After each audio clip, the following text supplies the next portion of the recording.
Cambridge university आधुनिक भारतर नवनिर्माता the founding father of modern India कहला। बौद्ध अवगामी बोधिसत्व कहले। निष्पेषित अवहेलित समाज बाबा साहब कहले। से समाज को अधिकार हासिल पर अनेक रास्ता देखी जाइछन। शिक्षित हो, संघर्ष कर, संगठित हो।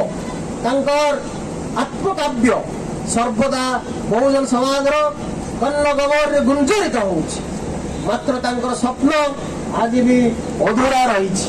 से स्वप्न संपर्क में से कहती 1952 मसीहा अगस्त 17 तारीख में मुंबई सिद्धार्थ कॉलेज रे आयोजित जन्म दिवस समारोह उद्बोधन दे बाबा साहब कही मो जीवन में आपण मान जी करवा कथा मुझे यथेष्ट अधिक केतेक क्षेत्र में सफलता मिलते अनेक क्षेत्र में असफलता मिली।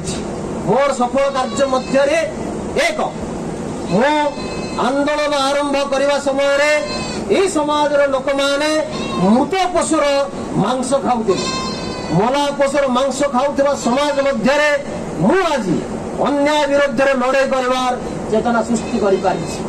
दुई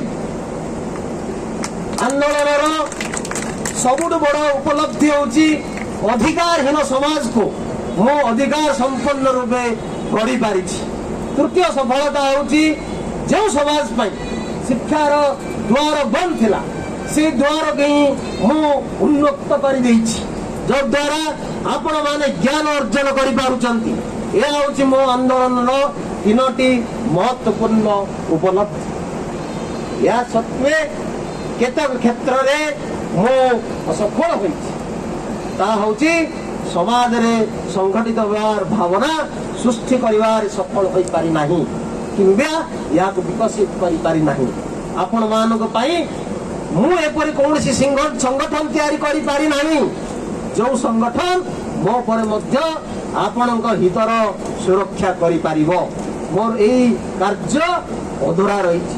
आपण मानकु अनुरोध जे मोर जय जयकार करबा परिवर्ते मोर एई अनुरोध कार्य को पूरा करबा को निज जीवन को बाजी लगाई देबे।